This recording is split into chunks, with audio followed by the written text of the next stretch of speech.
Assalamualaikum warahmatullahi wabarakatuh.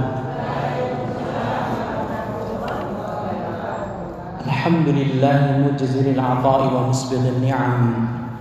Wa asyhadu an la ilaha illallah wahdahu la syarika lah, dzul fadli wal ihsani wal judi wal karam. Wa asyhadu anna Muhammadan 'abduhu wa rasuluhu sayyidul arabi wal ajam, al-makhsus min rabbih bi jawami'il kalim. Allahumma salli wa sallim wa barik alaihi wa ala alihi ahlil makarim wasyiyam wa ala ashabihi masabihid duja wadh-dhulam alladhina akramahumullahu faj'alahum khayra ummatin hiya khairul umam wa ala kulli man jaa'a ba'dahum muqtafiyan atharahum wa qad khala qalbuhu minal ghilli lil mu'minina wa salim. Amma ba'd. Kaum muslimin, kaum muslimat yang dirahmati Allah Subhanahu wa taala, Bapak, Ibu-ibu yang saya hormati, alhamdulillah kita bertemu kembali di pertemuan mengkaji tafsir singkat juz amma, lebih tepatnya dari surat Ad-Duha hingga surat An-Nas insyaallah. Bapak Ibu, kita sudah mendapatkan masing-masing 11 ekor unta. Surat napa niku? Ad-Duha. Kemudian Bapak Ibu juga sudah mendapatkan 8 ekor unta. Surat napa niku? Asy-Syarah. Kemudian mendapatkan 8 ekor unta tambahan surat napa? At-Tin. Kemudian mendapatkan 19 ekor unta. Surat napa niku? Al-Alaq. Pinten niku kalau ditotal? Monggo. Pinten? 11 tambah 8 tambah 8 tambah 19, 46. Sugih napa mboten niki? Wah, kaya insyaallah pahalanya. Kira mboten?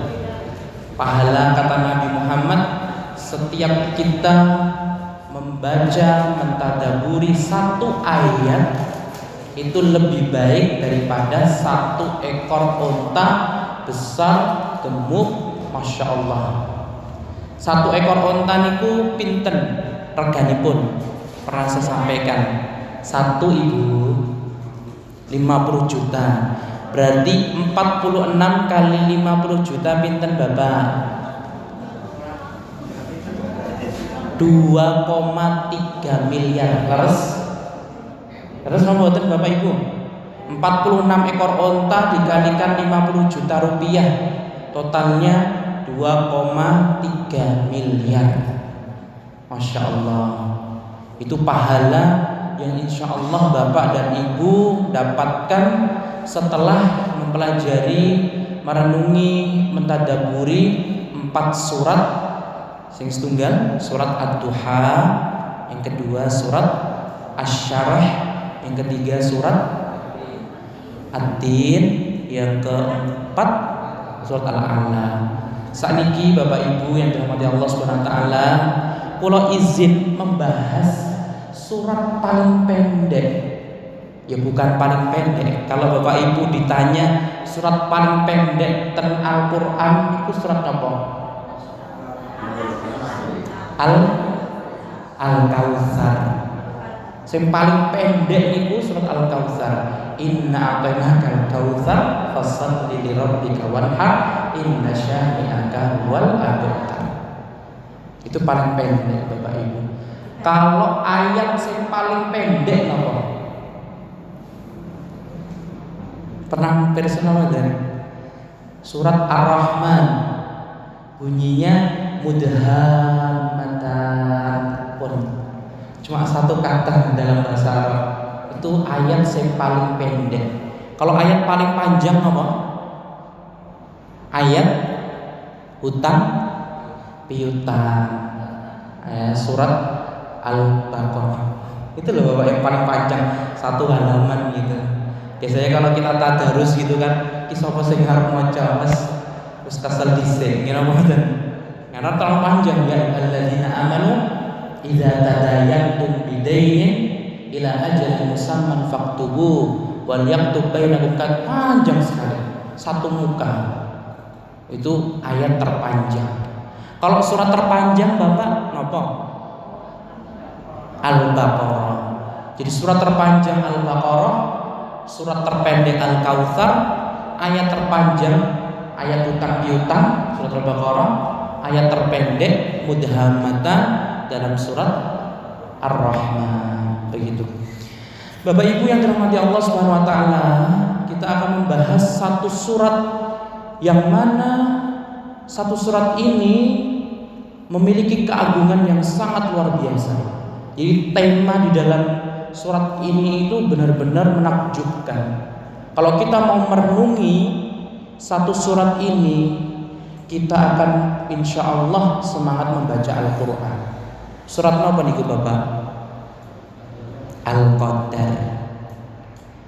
Yang tadi kita baca, Inna anzalnahu fi lailatul qadr wa ma adraka ma lailatul qadr. Lailatul qadri khairun min alfi syahr. Tanazzalul malaikatu warruhu fihi warruhu fiha biizni rabbihim min kulli amr salamun hiya hatta matla'il fajr. Bapak Ibu, apa yang dinamakan dengan Al-Qadr? Al-Qadru enten dua penafsiran. Sing setunggal, Al-Qadru artinya pentakdiran. Jadi Allah akan menulis takdir.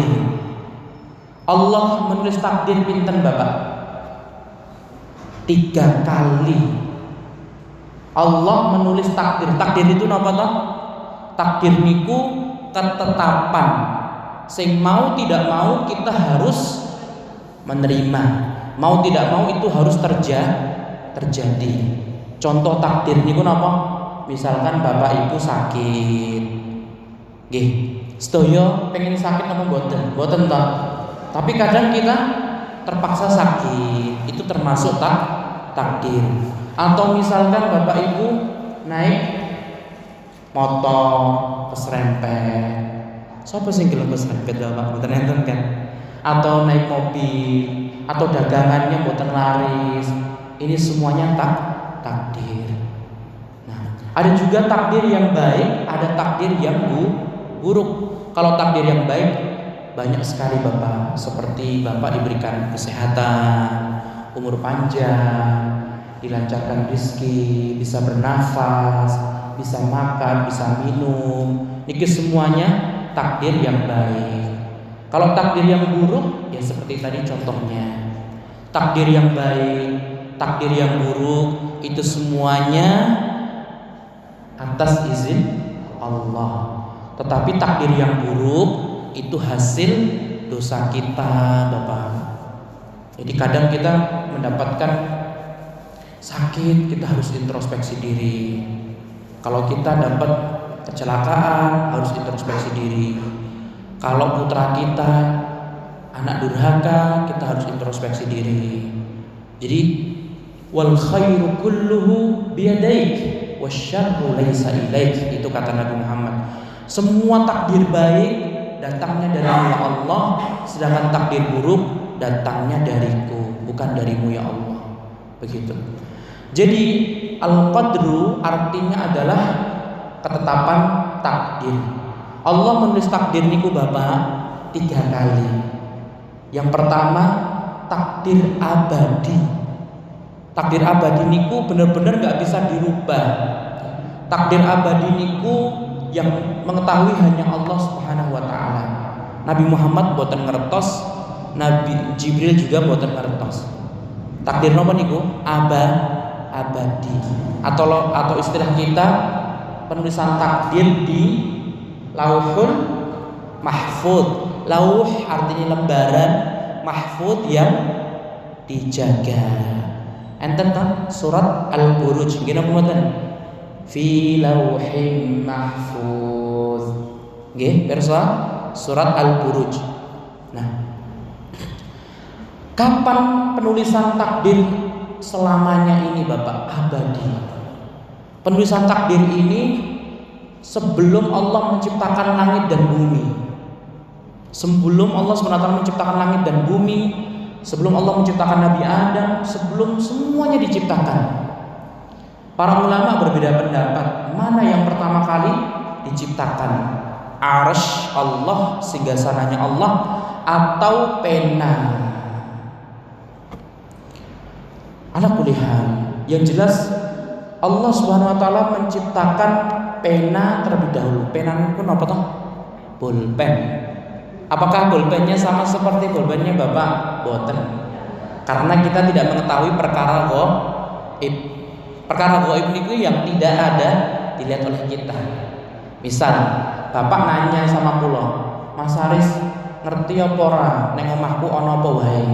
Ya aku kan nggak tahu, gini boten. Kan saya belum pernah melihat. Ya saya nggak tahu Bapak. Nah seperti itulah perkara gaib, perkara yang tidak bisa kita lihat, yang kita tidak bisa memastikannya, kecuali kalau kita sudah pernah melihat, baru kita bilang oh seperti ini seperti itu, gitu kan gitu. Tapi kita harus yakini seperti Bapak Ibu saderenge pun enten HP, percayakan dulu kalau ada Ka'bah, gini boten. Yo denger Ka'bah yo ono, tapi aku belum pernah rono, gitu kan nggih.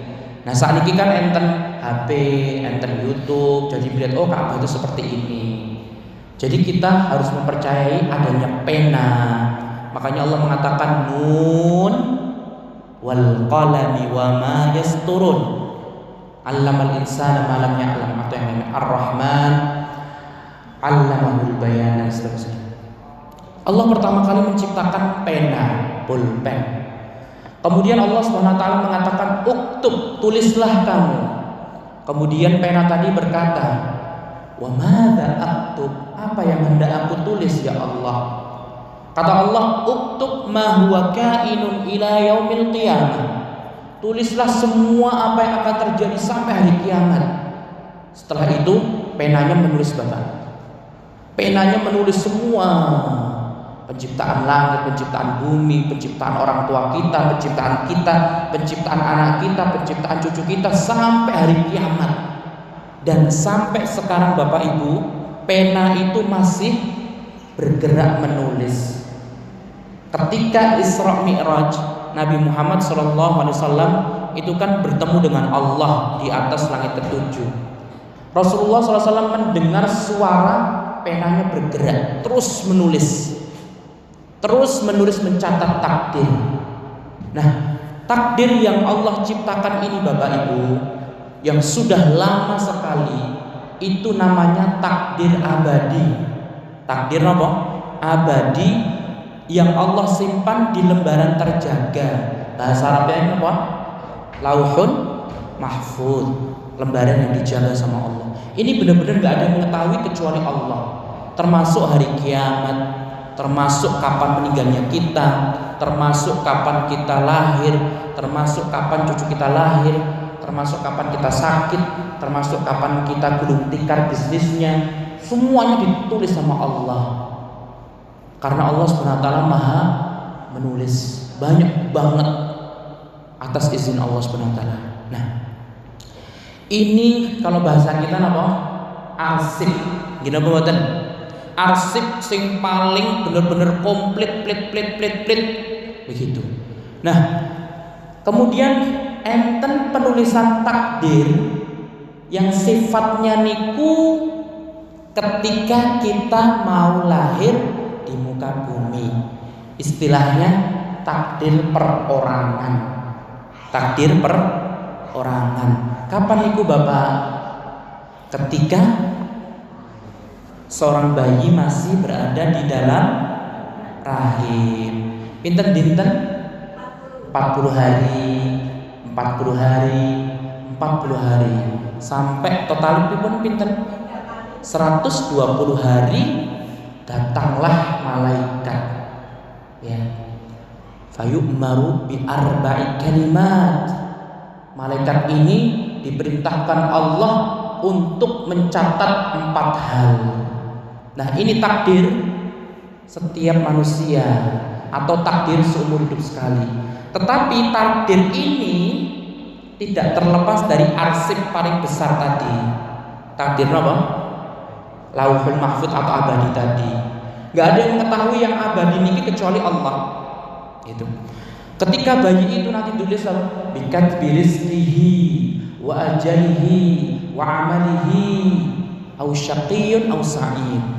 Ditulis rezekinya, nanti dia nikah sama siapa, nanti dia punya anak berapa, kemudian amalannya bagaimana, kemudian dia nanti meninggal dunianya pripun, nanti meninggalnya di mana, ditulis semuanya sama malaikat tadi, sampai dia nanti masuk surga atau neraka. Ini penulisan begitu. Kadang kita berpikir Bapak, lah nek wis ditulis awake dhewe penghuni surga apa neraka, ya wis lah pasrah wae. Gini mboten. Ibarat kata wis ditetapkan sama hakim, putusan 1 dijatuhi hukuman sebanyak 10 tahun penjara, 2 bayar denda sekian. Takdir nama mboten. Istilahnya takdir ini kan diputuskan kalian hakim. Enten tidak yang namanya banding? Pernah mendengar banding Bapak? Kalau misalkan kita merasa tidak salah, aku salah kok dihukum 10 tahun ini pripun? Mengajukan banding. Berarti enten yang namanya usaha. Nanti ketika kita banding, hakim akan, oh iya, maaf ya, ternyata kamu memang difitnah, kamu dibebaskan. Berarti ada kemungkinan. Bisa dipahami Bapak? Walaupun Allah sudah menuliskan takdir kapan meninggal dunia kita, kapan kita sehat, kapan kita sakit, kapan kita menikah, kapan kita, semuanya sudah dituliskan sama Allah, tetapi Allah SWT menyuruh kita untuk terus beramal. Wa qul i'malu fasayarallahu amalakum. Bekerjalah, yang penting bekerja, usaha. Allah akan terus melihat usaha kita. Karena tadi nopo, penanya masih tetap bergerak kan? Penanya masih bergerak. Misal kalau takdirnya besok pagi enten sing sakit, terus malamnya tilian jamaah gitu kan nggih. Ampun takdirnya gitu. Nah, Bapak Ibu doa hari ini atau malam hari ini mengaminkan, semoga Allah SWT memberikan kesehatan kepada Bapak Ibu sekalian. Amin. Doa kesehatan diaminkan sama Bapak Ibu. Sing aslinya besok itu Bapak Ibu sakit, gara-gara doa Allah memerintahkan sinten pulpen tadi dirubah. Akhirnya dirubah. Bisa difahami nggih Bapak Ibu? Jadi kan kita nggak tahu keputusan Allah itu seperti apa. Kapan kita bisa mengetahui ini takdir atau bukan Bapak? Jawabannya ketika sudah terjadi. Bapak mau naik motor, mau pergi ke pasar misalkan. Kita kan nggak tahu apakah akan terjadi kecelakaan atau tidak. Berarti belum ada takdir. Kalau misalkan Bapak sudah sampai ke pasar, sehat walafiat, berarti itu sudah takdirnya. Atau Bapak atau Ibu ke pasar, qadarullah keserimpet, berarti itu sudah takdirnya. Jadi kapan kita mengetahui ini takdir atau tidak? Kalau sudah terjadi. Kalau belum terjadi, monggo saran-saran Bapak Ibu berdoa. Walaupun kita sudah ditakdirkan di arsip abadi, walaupun kita sudah ditakdirkan ketika kita lahir atau sebelum lahir di muka bumi, tetap berdoa. Makanya Nabi Muhammad SAW mengatakan, Bapak Ibu, i'malu fakullun muyassarun lima khuliqa lahu. Yang penting kita usaha, semua Allah akan mudahkan. Kalau misalkan kita kepingin sehat, doa itu bisa merubah takdir. Dan doa itu juga takdir. Maksudnya pripun? Bapak habis isya nanti mau berdoa, Sakniki dereng ngertos takdire kan nggih. Nah, nanti selesai sholat Isya salam Bapak berdoa. Berarti niku takdire Bapak berdoa. Nah, ketika Allah mengabulkan doa Bapak setelah Isya tadi, berarti apa? Doa bisa merubah takdir. Begitu. Ya, semoga ini mudah Bapak Ibu. Yang ketiga, yang terakhir, Allah Subhanahu wa taala menulis takdir tahunan.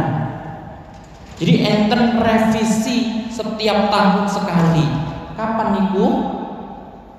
Ketika malam Lailatul Qadar. Kenapa surat Al-Qadar di sini diartikan dengan takdir Bapak?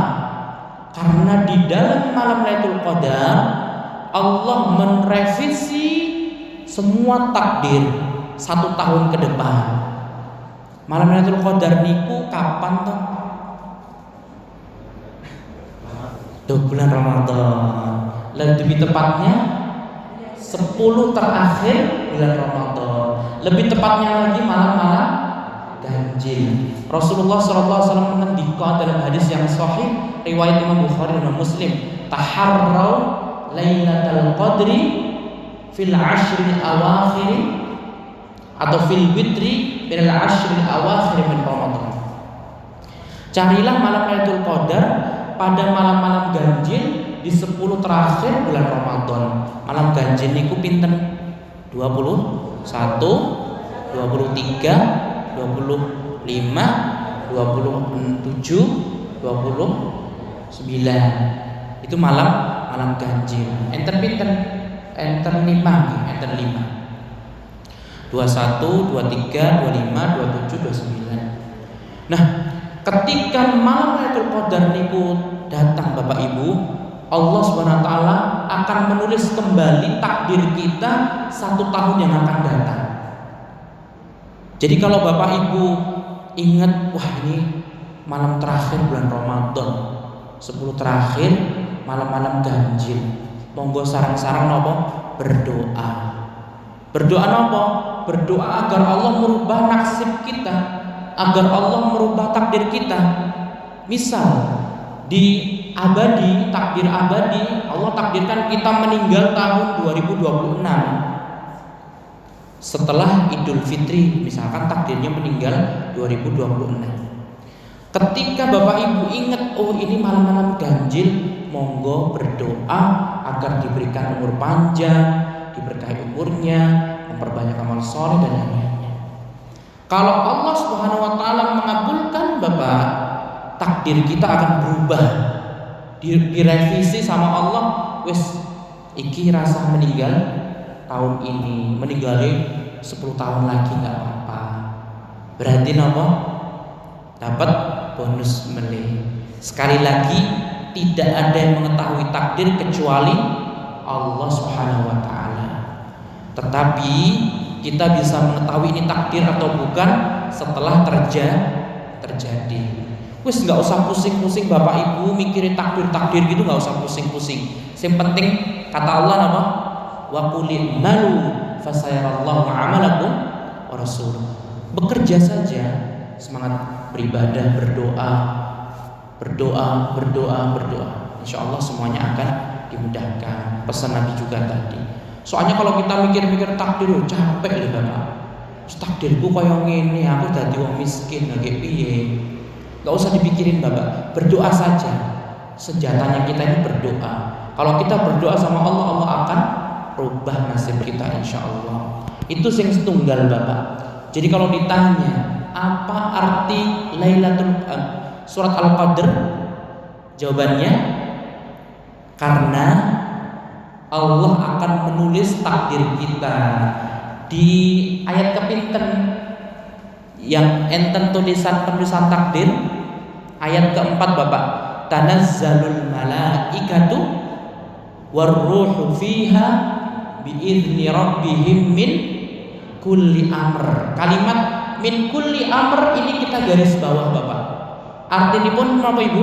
Min kulli amr, segala sesuatu, maksudnya takdir. Dalam surat Ad-Dukhan Allah SWT menjelaskan, inna anzalnahu fi lailatin mubarakatin Inna kunna munzirin. Fiha yufraqu kullu amrin hakim. Pada malam Lailatul Qadar Allah menulis kembali semua takdir. Jadi kenapa surat Al-Qadr dinamakan takdir? Karena di ayat kepinten keempat Allah Subhanahu wa taala menjelaskan bahwasannya Allah menulis takdir. Sebagaimana juga setara dengan dalam surat Ad-Dukhan, inna anzalnahu fi lailatin mubarakatin inna kunna munzirin fiha yufraqu kullu amrin hakim. Kemudian yang kedua, kenapa disebut Al-Qadr? Tadi takdir sampun. Yang kedua napa? Kenapa disebut Qadr, Bapak? Karena Lailatul Qadri khairun itu artinya apa? Lebih baik. Berarti disebut surat Al-Qadr karena memiliki kemuliaan. Kemuliaan malam Lailatul Qadar niku napa? Lebih baik dari 1000 bulan niku. Pinten tahun, Bapak? 83 tahun 4 bulan. Umur kita sebagaimana dalam hadis yang sahih, Bapak, kata Nabi Muhammad SAW, a'maru ummati ma baina sittin ila sab'in wa aqalluhum man yajuzu dzalik. Umur umatku itu antara 60 sampai 70 tahun. Sedikit yang usianya lebih dari 70 tahun, Bapak. Di dalam riwayat yang lain disebutkan umur umat Nabi Muhammad itu setengah umur umat sebelumnya. Nabi Muhammad umurnya pinten? 63. Sebelum Nabi Muhammad Nabi sinten terakhir? Nabi Isa. Nah 60 tambah 60 pinten? 120. Berarti umurnya Nabi Isa niku dan kaumnya pinten? 120 tahun.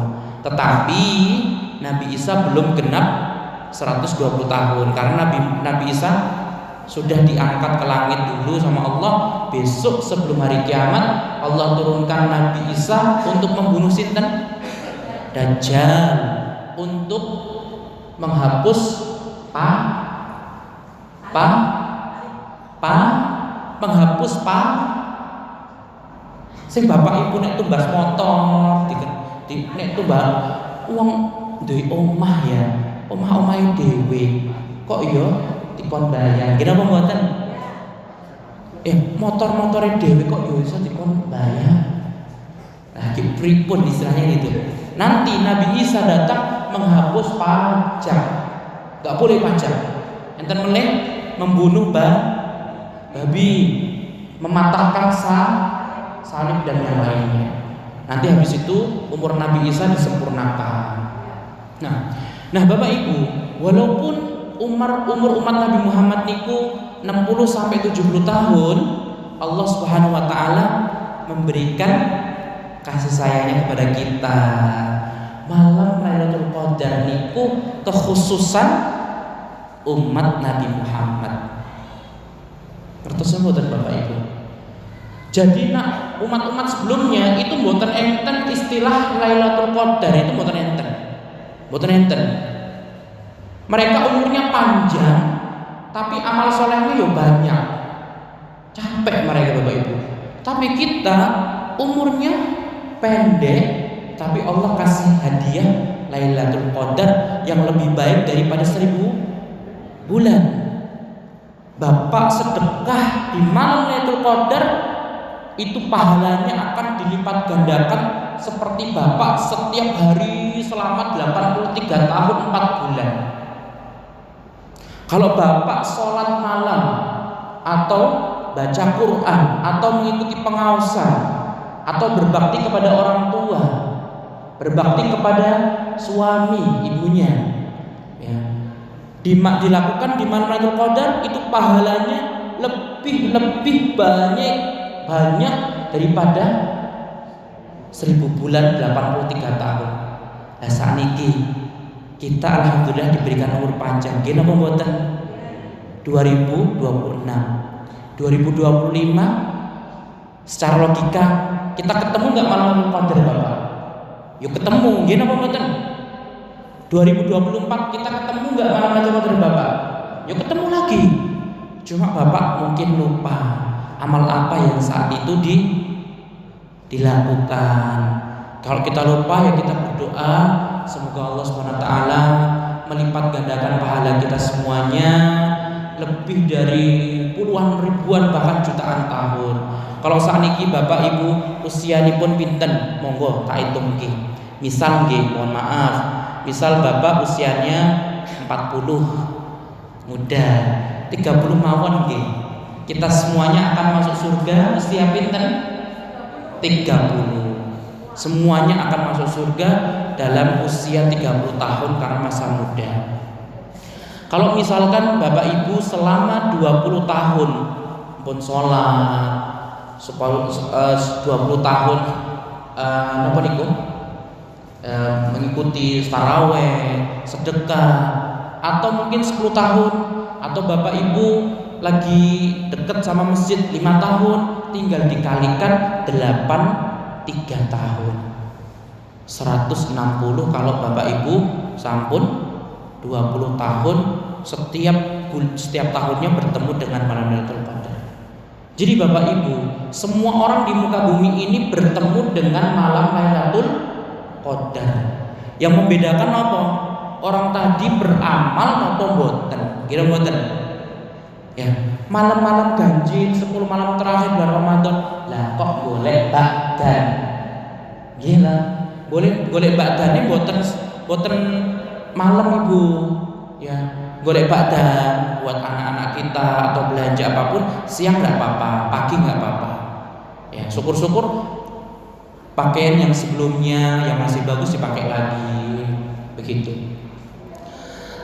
Nah, kalau kita setiap malam di 10 hari terakhir bulan Ramadan kita amal soleh, misalkan sedekah 5.000 misalkan, Allah akan lipat gandakan 83 tahun. Banyak banget berarti benar-benar Allah maha napa Bapak Ibu? Maha pemurah. Makanya sering-sering mengucapkan alhamdulillah. Bapak Ibu yang dirahmati Allah Subhanahu wa taala, ini yang dinamakan surat Al-Qadr. Kalau misalkan Bapak Ibu ditanya sekali lagi, Al-Qadr niku artine nopo? Sing setunggal takdir, penulisan takdir. Yang kedua, malam yang penuh dengan kemuliaan gitu. Kita baca sekilas nih Bapak Ibu. Di sini Allah Subhanahu wa taala berfirman, "Inna anzalnahu fi lailatul qadr." Sesungguhnya kami Allah telah menurunkan Al-Qur'an di malam Lailatul Qadar. Al-Qur'an Allah turunkan di malam Lailatul Qadar. Enten 2 penafsiran Bapak Ibu pirsa mboten, Al-Qur'an niku diturunkan 2 kali. Jadi Al-Qur'an pertama kali di mana? Takdir abadi saking Allah. Allah turunkan 30 juz ke langit dunia. Langit itu enten pinten? 7. Nah, langit sing paling cedak kalian kita semuanya itu langit pertama Bapak. Jadi pertama kali Allah turunkan 30 juz di langit pertama. Di situ dibawa sama Jibril dan disitulah malaikat-malaikat membawa. Jadi benar-benar melindungi. Ada yang mengatakan malam Lailatul Qadar itu ya saat Allah menurunkan 30 juz ini. Jadi ketika 30 juz turun, disitulah disebut dengan malam Lailatul Qadar. Tetapi pahala kita sampai hari kiamat akan dapat terus Bapak. Kita ingin menjelaskan Al-Quran itu turun di malam Lailatul Qadar itu kapan? Enten sing mengatakan 30 juz ketika malam Lailatul Qadar di langit pertama. Penafsiran yang kedua, turun pertama kali yaitu surat Al-Alaq ayat setunggal. Kalian gangsa 1 sampai 5 itulah pertama kali malam Lailatul Qadar turun. membawa Al-Quran. Jadi kalau ditanya, inna anzalnahu fi lailatul qadar, sesungguhnya kami Allah telah menurunkan Al-Quran pada malam Lailatul Qadar, enten dua penafsiran. Yang pertama, Allah turunkan dari langit, sisinya Allah ke langit dunia yang pertama. Yang kedua, turun pertama kali surat Al-Alaq itu malam Lailatul Qadar. Bisa dipahami nggih? Kemudian Allah bertanya kepada Nabi Muhammad, "Wa ma adraka ma Lailatul Qadar?" Kamu tahu nggak apa yang disebut malam Lailatul Qadar itu, wahai Nabi? Nabi Muhammad nggak tahu. Makanya Allah ajarkan, Lailatul Qadri khairun min alfi syahr. Malam Lailatul Qadar itu lebih baik daripada 1000 bulan, alias 83 tahun 4 bulan. Kalau kita beramal pada malam Lailatul Qadar, pahalanya akan dilipat gandakan terus. Apapun itu Bapak Ibu, mau sholat, membaca Quran, sholat taraweh, berdoa, sedekah, semuanya Allah akan lipat gandakan. Kemudian Allah menjelaskan keutamaan malam Lailatul Qadar. Tanazzalul malaikatu warruhu fiha. Di dalam malam Lailatul Qadar, malaikat, semua malaikat dan malaikat Jibril turun dari langit menuju bumi. Malaikat Jibril kan besar nih Bapak. Malaikat Allah pinten, gak ada yang tahu jumlahnya. Wa ma ya'lamu junuda rabbika illa huwa. Jadi malaikat Allah itu tidak 10 Bapak, tapi malaikat Allah itu banyak sekali. Enten malaikat yang setiap hari memasuki Ka'bahnya di langit 7, Baitul Ma'mur, pinten 70.000 malaikat setiap hari masuk, ibarat kata sholat, mampir sholat 70.000 malaikat. Setelah itu pulang. Kalau sudah sekali dia nggak akan balik lagi. Jadi malaikat itu banyak banget. Kemudian Jibril ini ketuanya para malaikat Bapak. Jadi ketika malam terakhir bulan Ramadan, Jibril akan turun bersama ribuan, jutaan, miliaran, bahkan triliunan malaikat. Gak ada yang mengetahui jumlahnya kecuali Allah SWT. Bi'idzni rabbihim, dengan izin Allah. Berarti malaikat itu makhluknya Allah. Kita nggak boleh berdoa kepada malaikat. Kemudian Bapak Ibu, min kulli amr, mereka akan menulis catatan takdir masing-masing. Banyak-banyak berdoa di malam Lailatul Qadar Bapak Ibu. Kemudian salamun, diberikan keselamatan. Jin-jin semuanya tidak bisa berkutik, semua nggak akan bisa terkutik. Salam, kesejahteraan, keselamatan, kayak ditaburin ketenangan sama malaikat-malaikat tadi. Hatta matla'il fajar, sampai muncul fajar sodik, sampai azan sholat subuh. Dari mulai maghrib sampai subuh, itulah nanti malaikat Jibril dan malaikat lainnya datang dari langit menuju dunia menyebarkan kasih sayang, keselamatan. Oleh karena itu Bapak Ibu yang dirahmati Allah Subhanahu wa taala, maka mari kita memperbanyak berdoa di malam Lailatul Qadar. Dari sini kita juga bisa mengetahui betapa agungnya Al-Qur'an, sehingga jangan sampai kita malas mengkaji Al-Qur'an. Bapak Ibu, latihan belajar Al-Qur'an biar kita tidak menyesal. Wallahu ta'ala alam. Semoga Allah Subhanahu wa taala selalu memberikan kesehatan kepada Bapak Ibu sekalian. Amin. Semoga Allah Subhanahu wa taala selalu melancarkan rezeki Bapak Ibu sekalian. Semoga Allah Subhanahu wa taala mengumpulkan kita di surganya Allah, surga Firdaus. Amin. Dan semoga Allah Subhanahu wa taala menjadikan kita semuanya husnul khatimah. Amin ya rabbal alamin. Wallahu ta'ala alam. Wabillahi taufiq. Wassallallahu wasallam ala nabiyyina Muhammad wa ala alihi wa sahbihi wa sallama tasliman katsira. Wassalamu alaikum warahmatullahi wabarakatuh.